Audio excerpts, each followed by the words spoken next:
Thank you. Good morning, everybody. Good morning. Morning, David. Morning. And Morning. I hope everybody is well. All right. Right, let me just start this up. Okay, it is the 18th, isn't it? That's good news.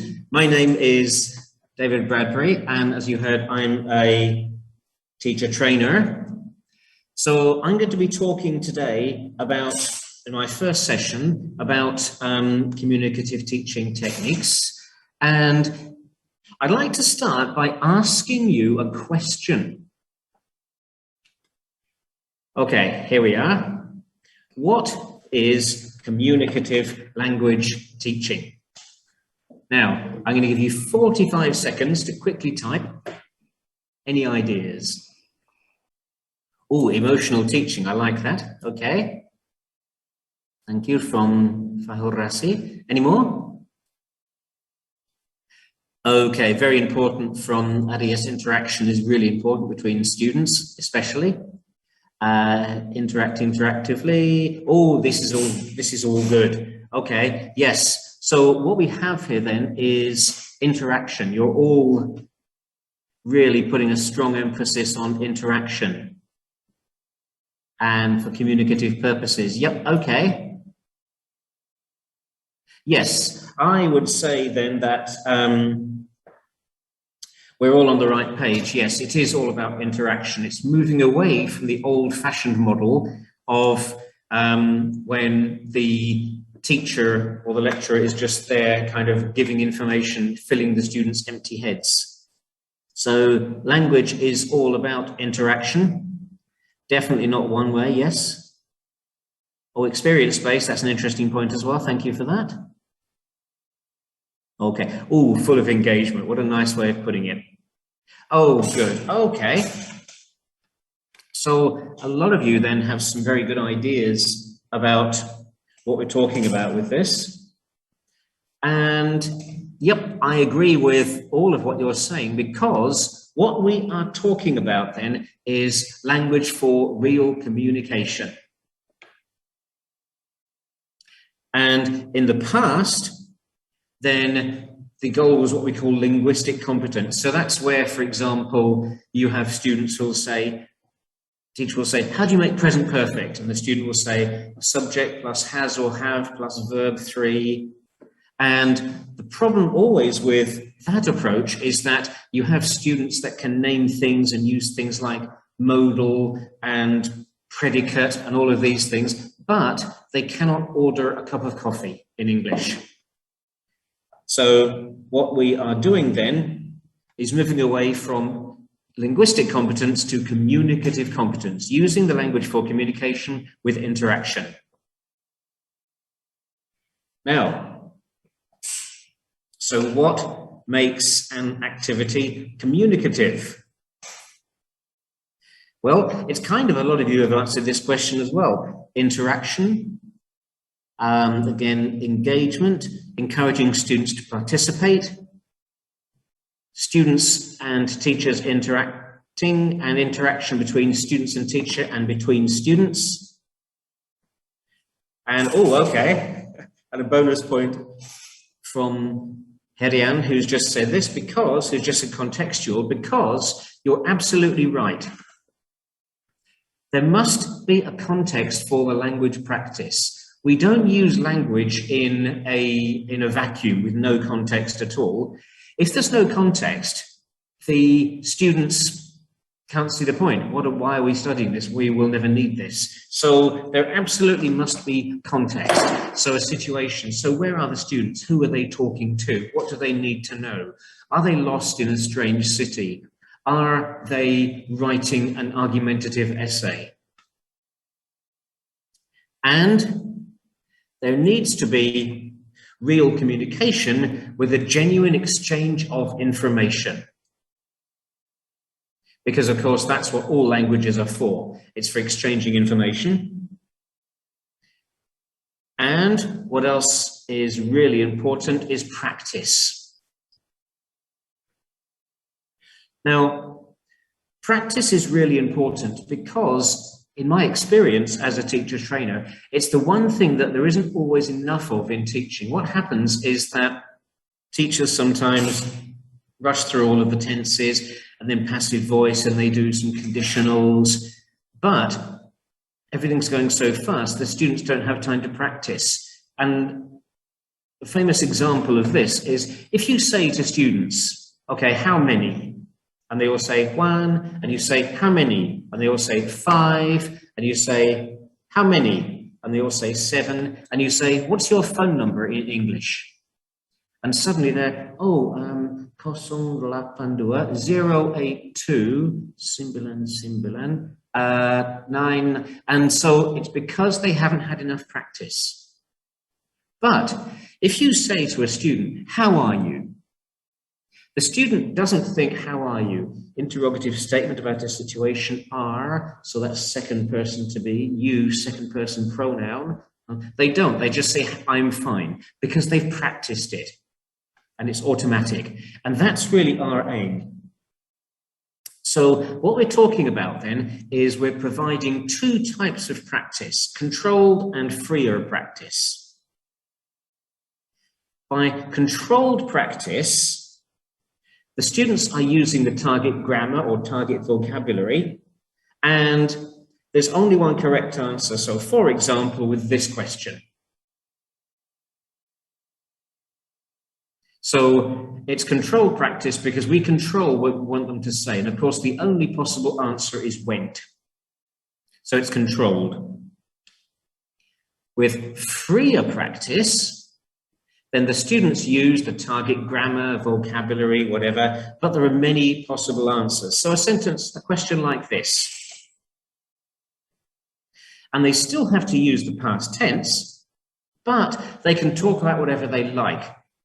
It can be about them and with their friends, so they can use I or we. They can use regular verbs, irregular verbs, all kinds of things. So that gives them a chance to expand their practice with using the language. So controlled practice and freer practice. And as many of you said in the comments, it's learner-centered with lots of student talking time and not too much teacher talking time because the students need the practice.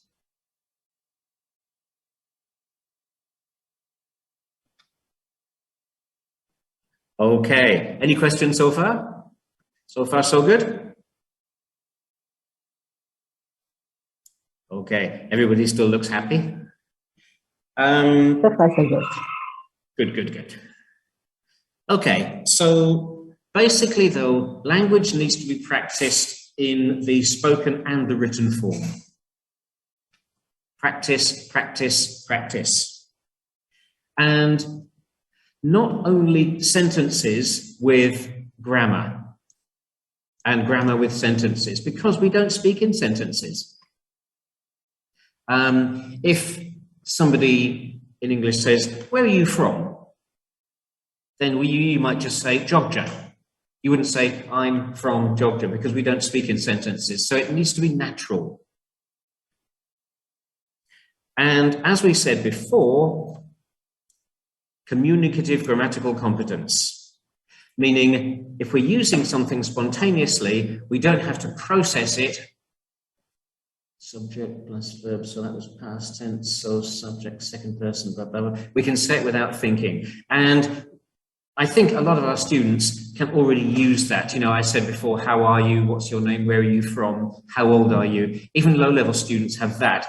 And what we need to do is to make as many of their English as spontaneous as possible so they can focus on communicating ideas and not always worrying about the taking time to think of the correct grammatical structure.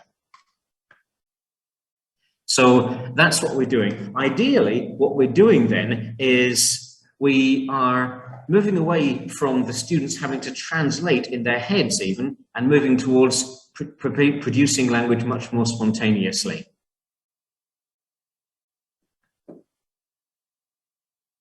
Right, now, So the plan for this session then is that we're going to do some grammar activities and then, or language activities. Think about the grammar, the types of activity, and what type of practice we provide. And once again, I'd like you please to make use of Control H and send some answers by chat. So let's look at some possible classroom activities.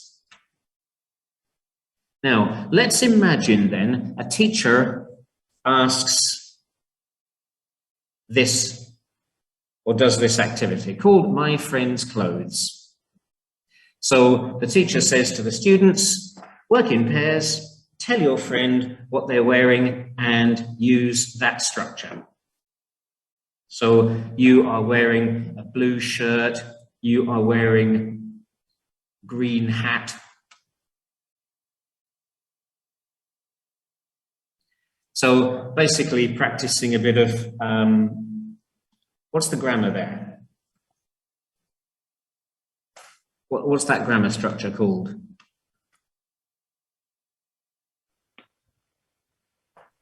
Present continuous. There we are. Yes, our friend, present continuous. So let's look at the answers to some questions about that. So the grammar focus then, we're going to look at the grammar focus. We're going to look at if there's a communicative purpose. We're going to decide if it's learner-centered, if there's control or freer practice, and what skills does it use? Listening, speaking, reading, writing, or more than one. And we're also going to think with these activities of what other grammar or skills or vocabulary it could be used for. So first of all then, my friend's clothes. So the grammar focus is present continuous. What vocabulary? Clothes. Wearing. Yep, okay. And yes, so the vocabulary of clothes. Anything else? Verb. Adjective. Noun.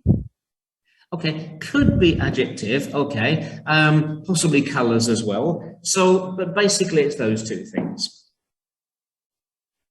Now, possibly possessive adjectives, but we've told the students to use the structure you are wearing. So it's going to be quite simple along the, you're wearing pink shoes, you're wearing a gold ring.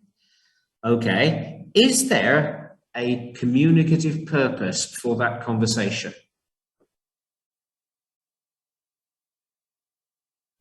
Describing.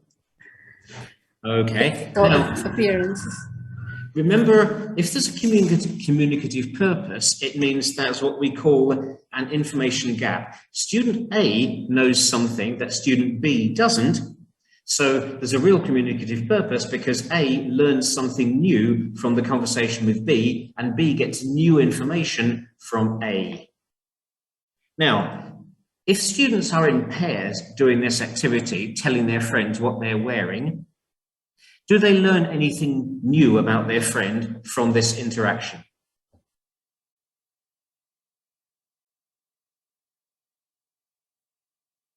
Any ideas?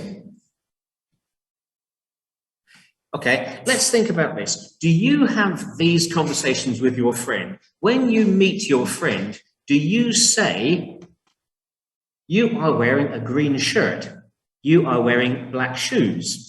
And your friend might say to you, you are wearing a pink hat, you are wearing blue trousers. Do you have those conversations with your friends? No. I don't think so. Why not? Because we can clearly see what he or she is wearing at the moment. Okay, so you don't need to communicate to get that information. Okay, there's no reason to communicate because without any communication, you know what your friend is wearing and your friend knows what he or she is wearing. Okay, so there is no communicative purpose. There's no information gap. We don't get any extra information from using English. We don't have to use English to get the information. All you need are your eyes. And your friend already knows what they're wearing.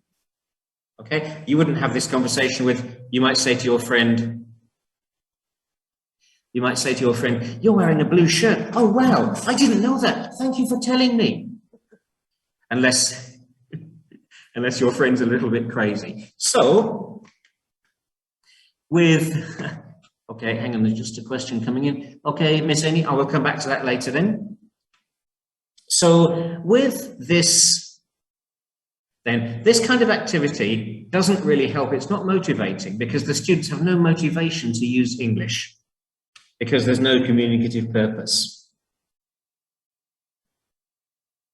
Okay, is it learner-centered?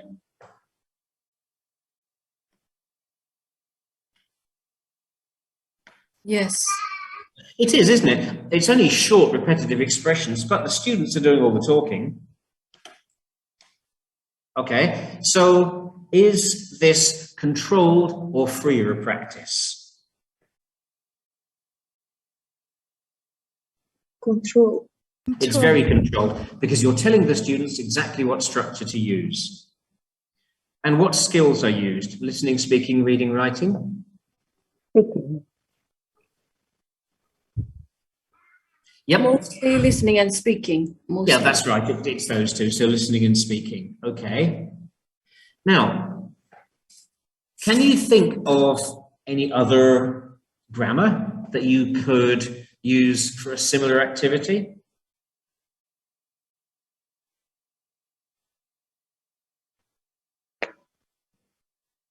Simple past. Possibly, but what I'm thinking about is, for example, it could be tell your friend what you can see in the room. It's the same kind of thing, and that could be used to practice there is, there are, and plurals. There are 3 chairs, there is a whiteboard. But Okay. the important thing with that is that possibly, I'm not saying don't do this, but keep it quick, because obviously if you say, okay, so tell your friend what they're wearing, you have 20 minutes. After about 5 minutes, unless your students are very low level, then there's nothing more to say. Why are we doing this? I know what she's wearing. So I'm not saying don't do this, because maybe at the beginning for low level students, it's good practice and it's safe. And there, if they're making mistakes with this, then you could sensitively correct them, couldn't you? So for example, if you hear a student saying, you wear a green skirt, okay, then you could say, okay, so you wear green skirt, you wear, and then you could encourage correction there, so you're wearing. So there, for this controlled practice, you can sensitively correct the students, keeping a smile, and then when they do the freer practice later, they're more confident. Okay, let's do a different one then. Let's look at a different activity, and we'll call this When I Was 10. Do you remember when you were 10 years old? Yes, still. You're still 10 years old? Oh, I see, yes. Okay, it was a long time ago for me. I'm in Belanda. Right, now, with this activity then, it's called When I Was 10. And so you give the students either on the whiteboard or on the screen if you're teaching online. Then you write these prompts. And to start, then the students in pairs, in groups, individually, they decide and they make the questions in the past. So what's the question? What's the question there? Did you have many friends? There we are. And what about number 2? Who was your best friend? Okay. And number 7? What was your favorite subject? There we are. Now, with this kind of activity, the students can work together, so the stronger students can help the weak students. The stronger students can show off and show their good grammar. The weaker students will still have all of the questions, so they're working together. And then, in pairs, the students ask and answer those questions. So there we are, and the students are in pairs. Did you have many friends? No, I didn't. Did you have many friends? No. And then you do feedback in class. So that then is called When I Was 10. Now, same questions as before.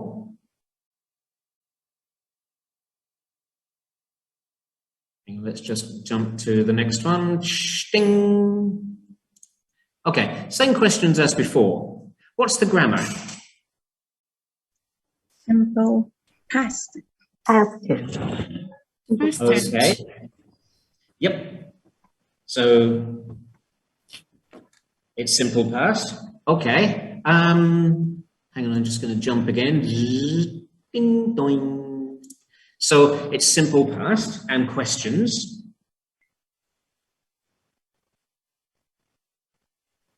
Was there a communicative purpose for using the language?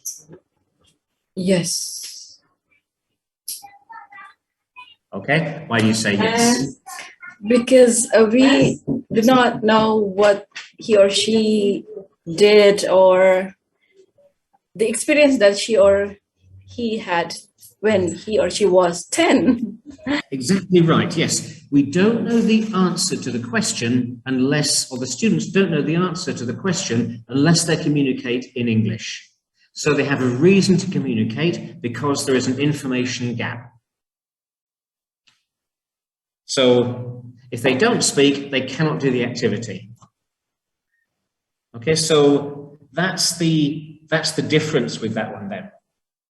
So it's a real communicative activity, and earlier, as some of you said, there needs to be context. So there is context. We all know what it's talking about. You know, we're 10 years old, experiences in the past. So there's a context. So it's different from those activities where you just have to write a sentence in the past and there's no context about anything. This is about the students, so the context is already there. There is real communication happening. Is it learner-centered? Yes. Yes, correct. Very. Yep, okay, because there's lots of student talking time.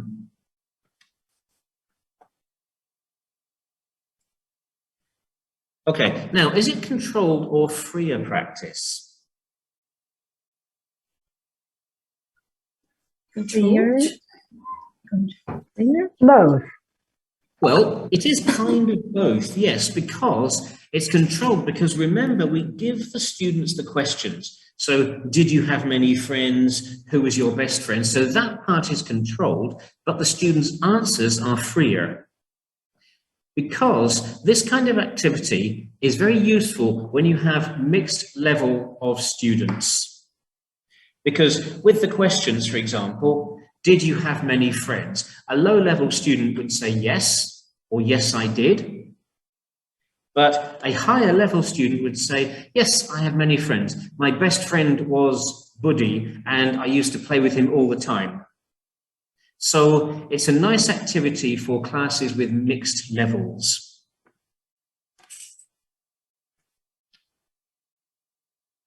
Now, what skills? You're listening again. Listening, speaking. Yep, same as before. Now, can you think of any other skills that it could be used for, or any other grammar? Future tense. Okay, Yes. what questions could the students answer? Adverb. Okay, if you were teaching the future, what kind of questions could the students ask and answer? what about their dream? What will you do Yes. when you grow up? Okay. Yeah, that would be a nice one. Yes. planning, Yes. Okay. Any more?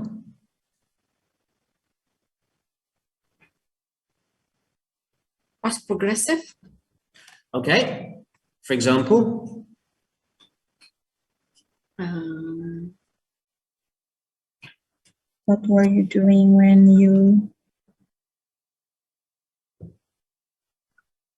well, that would be the structure, wasn't it? Yes. What were you doing when? So you could have, for example, on a piece of paper, on pieces of paper, you can have small pieces of paper with times. Yesterday, 10 p.m. Last Saturday, 3 p.m.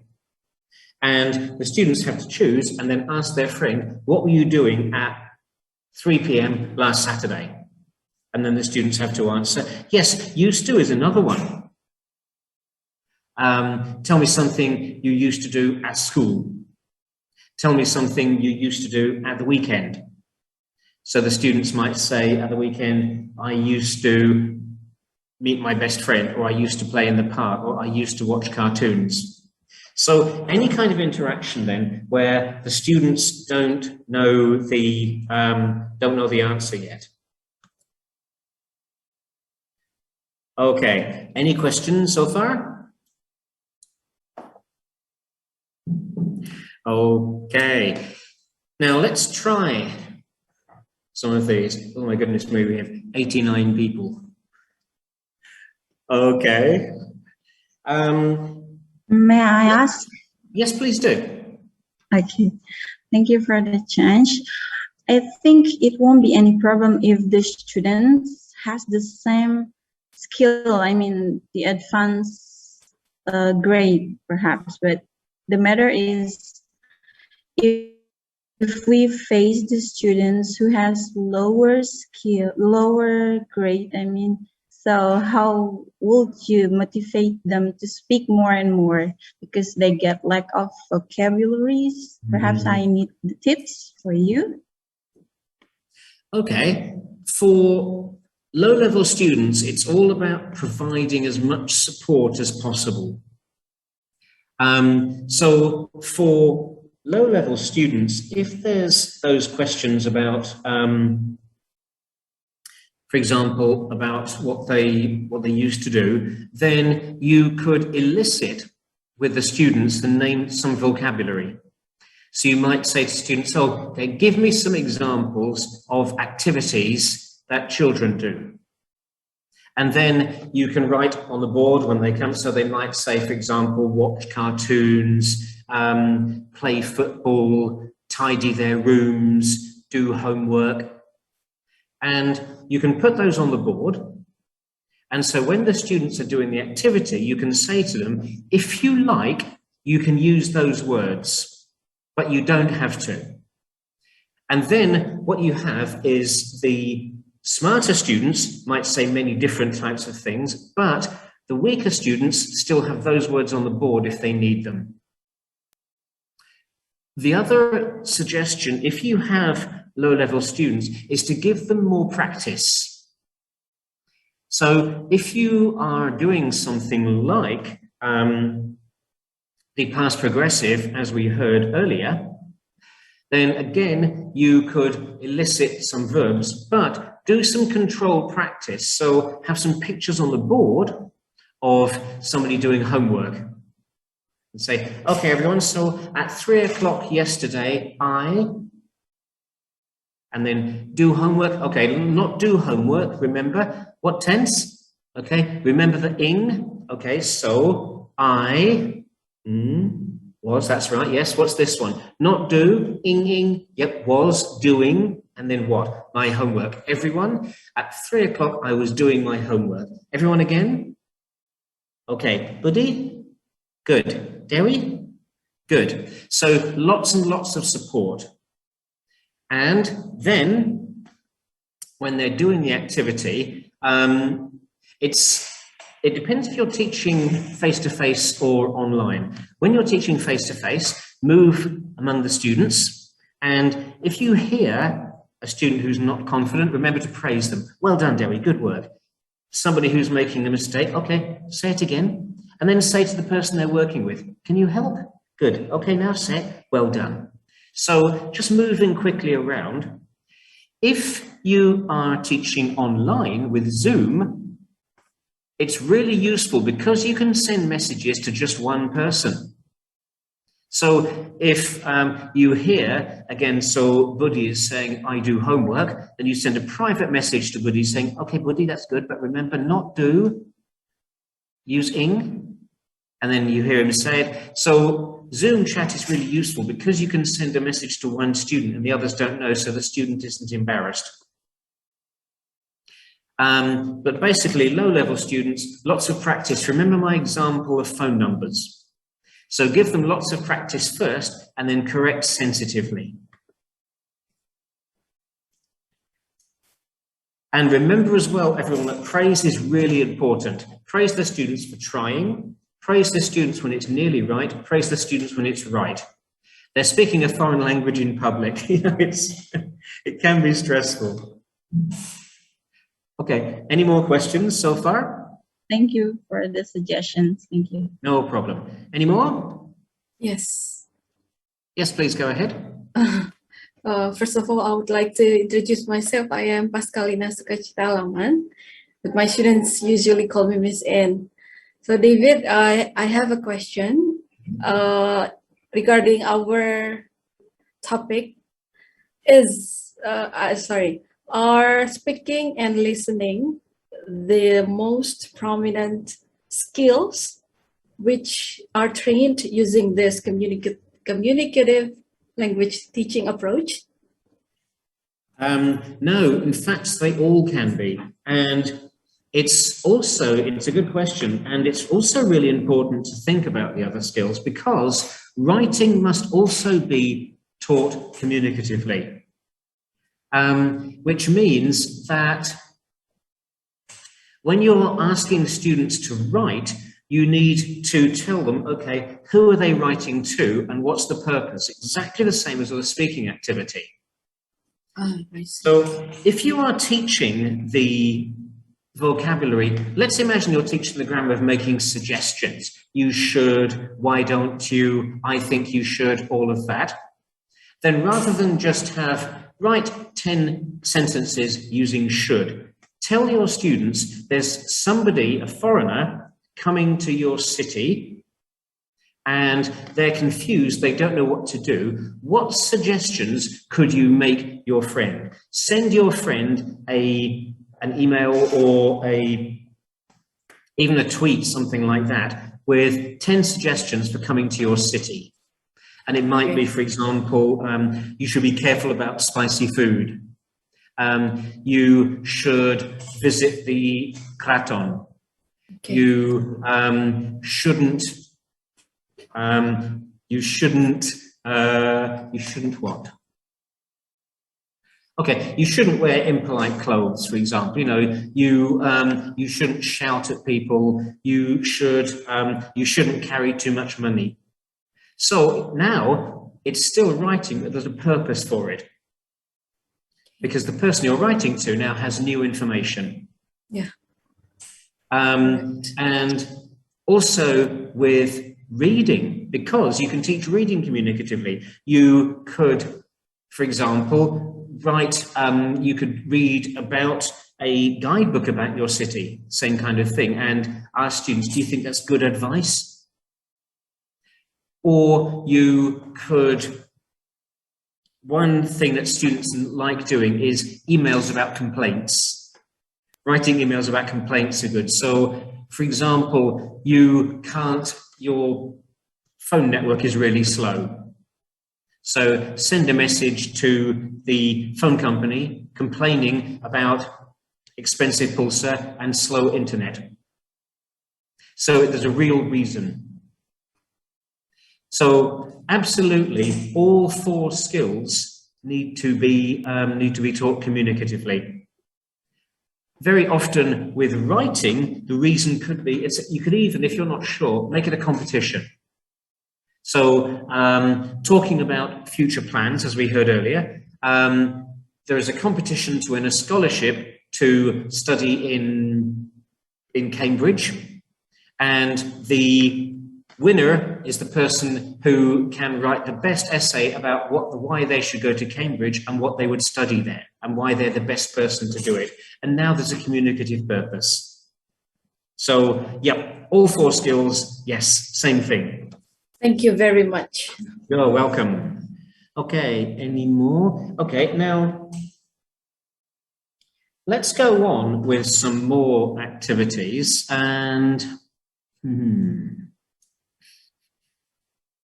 right, this time then, before we do the feedback, I'm going to ask you, wait a minute.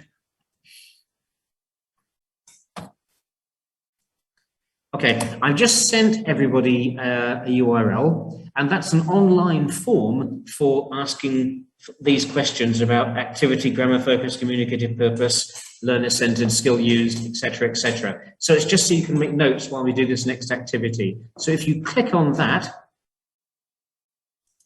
hopefully an online form will appear.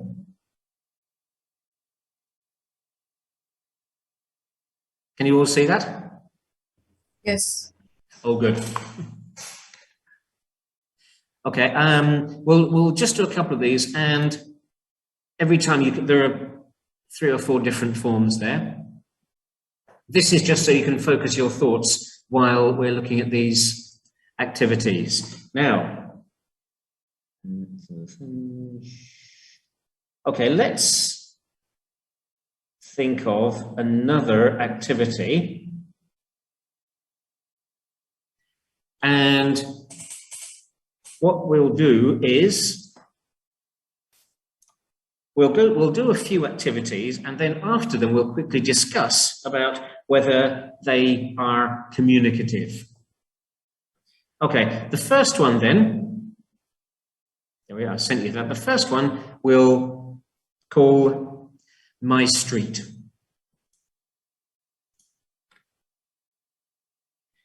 Now, we won't do the activity, I'll just talk you through it. So, can you all think of the street where you live? Yeah. Okay, imagine it. What buildings are there in your street? And again, lower levels, you'd elicit some vocabulary. So, what buildings are there in your street?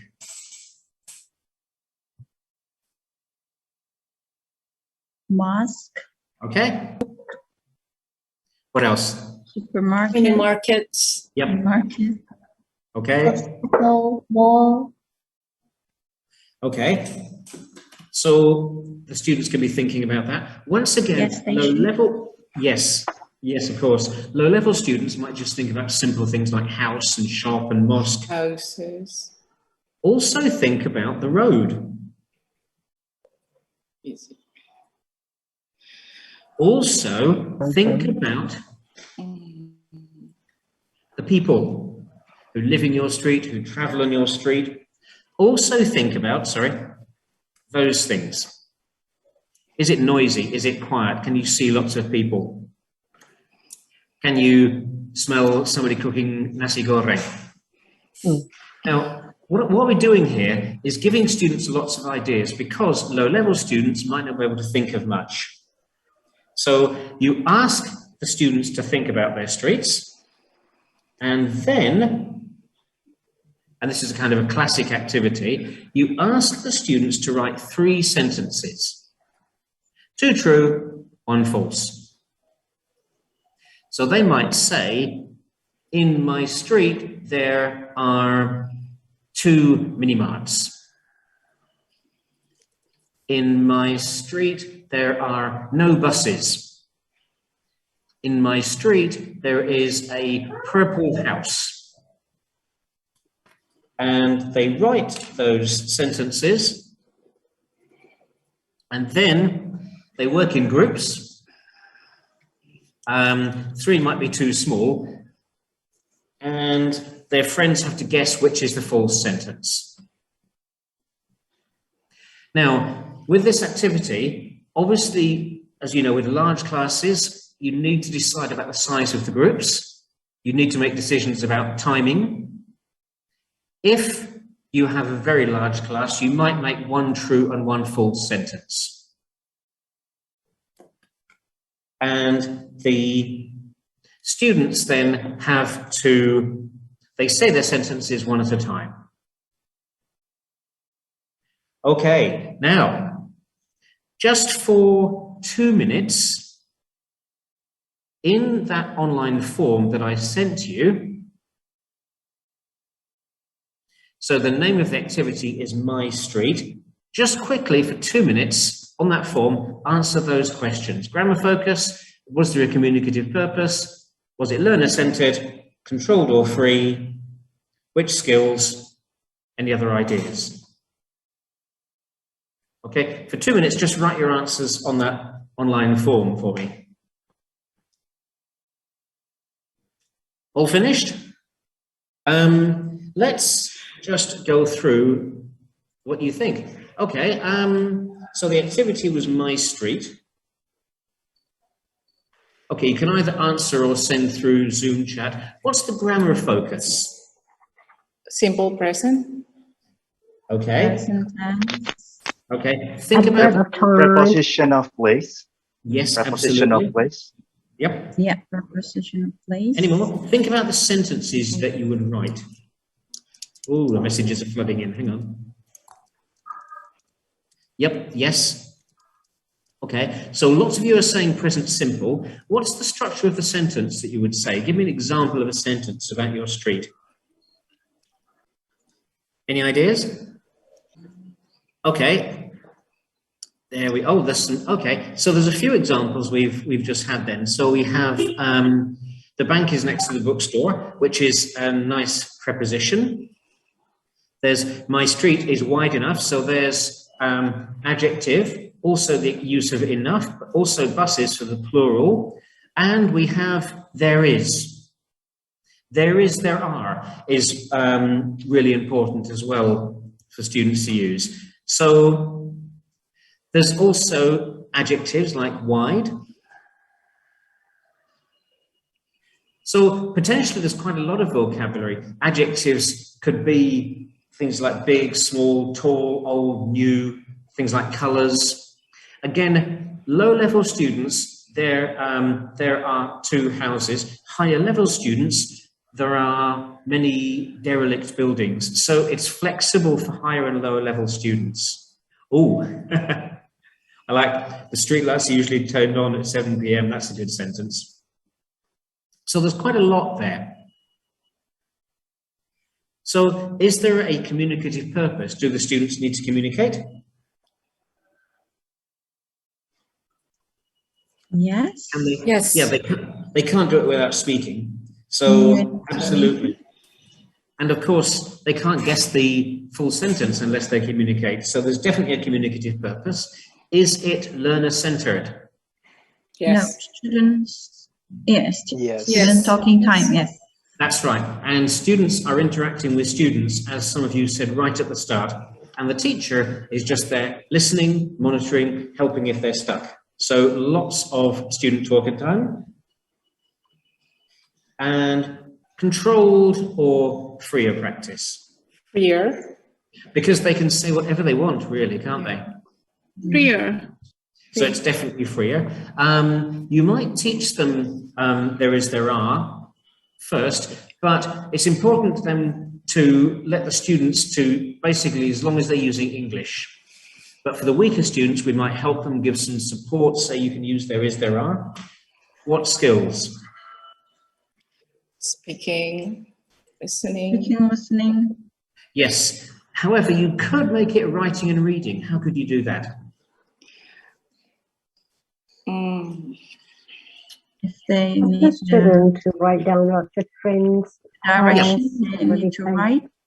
That's right. They can, yeah, they can write their sentences and then read each other's sentences. Giving direction. Possibly that as well, yes. You could also ask the students to write more. So they, if they're higher level students, they write perhaps 100 words or 150 words about their street, but still including one full sentence. And the other students then read their friends' writing. It's always interesting for students to talk about themselves and their lives. Okay, so yes, you could do more. Any other grammar or skills? Oh, I like the idea of taking notes from friends' answers as well. That could be a useful writing skill, yes. Well, you could use this for, oh yes, oh, indirect questions. Okay, so could you tell me what's in your street? Can you tell me how to get to? Can you tell me what there is in your street?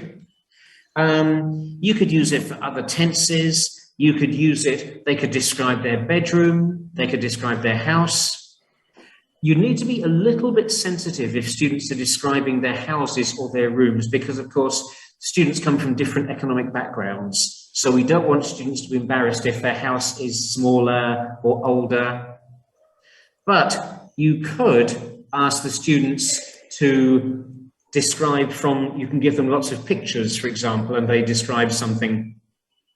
And then the other students could guess which picture they're describing. But it's really important to be sensitive to students' different economic backgrounds. Okay, let's do one more. Now, let's just test your brains with this one.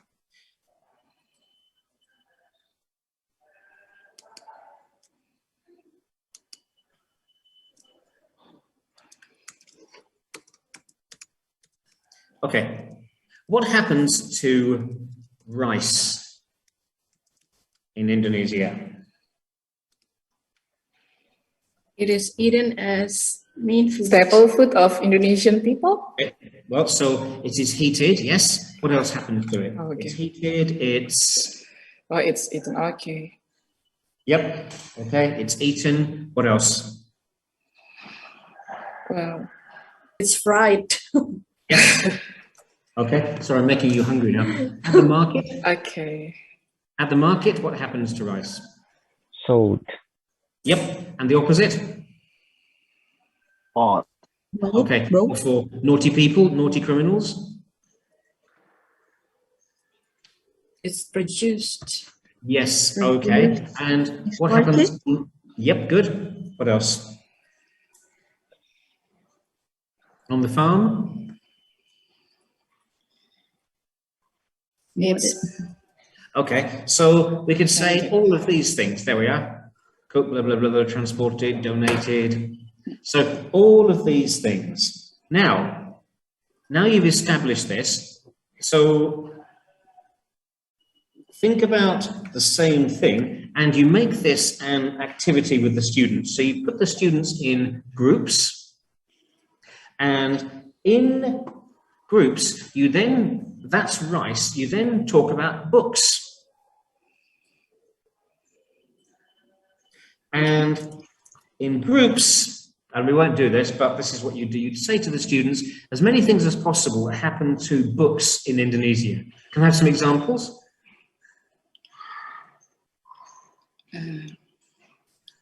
They are rarely read. Yep, okay. We hope. What else? Written. Yes, good.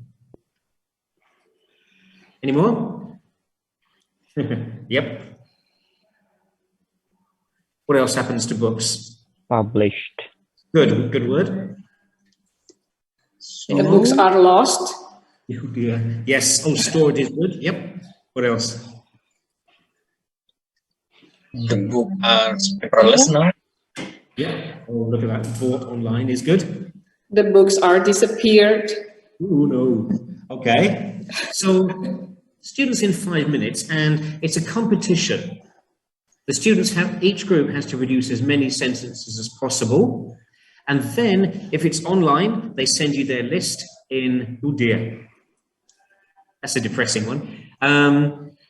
They send you their list if it's online, or the students come to the front and they write their sentences on the board. Okay, same thing as before. If you like, oh look, we have a young participant now. If you like, you can use the online form or just make a note. So the same thing then, the activity is rice and books. So just 2 minutes, think about the same questions. You can use the online form if you like, but you don't have to submit it. 2 minutes to think about those. Okay. Okay, time up, because I don't want to overrun because some of you are starting to look hungry. Let's go through these questions. The activity then is rice and books. Okay. What is the grammar focus? Passive. Passive voice. Yes. Passive Now, voice. just a couple of things. It is passive voice, and as you said, as Alina said, yes, it's present tense. Just a couple of things. Passive voice is something that very often is not taught very well because there's too much focus on these strange activities where students change passive voice to active voice and active voice to passive voice, but the students don't know what it means or when to use it. So by focusing on what happens to things, then we're focusing on the meaning right from the start. So there's context. The biggest problem is that students, they just don't know when to use active and passive. They don't know what it means, but they can produce the formula. And again, what we're doing there is focusing on linguistic competence. We need to be focusing on communicative competence. And passive voice is important. They need to know how to use it. Okay, also notice I started with rice because it's rice is, and then went on to books so they can practice the plural as well. So that's why there's two things, an uncountable and then a plural noun. And early on, if the students are not using the verb 3, that's the time when you can correct them and help them. You could elicit how you make it. So subject plus to be plus verb 3. But this is very different because now it's a race, and it's very different from today we're going to learn passive voice. By turning it into this kind of activity with a meaning and a competition, then it becomes much more engaging for the students. And is there a communicative purpose? Yes. Yes, of course. Because they need to communicate. If they don't, and also, of course, yes, they need to say the sentences so that we can help them and so they know who the winner is. Learner-centered? Yes.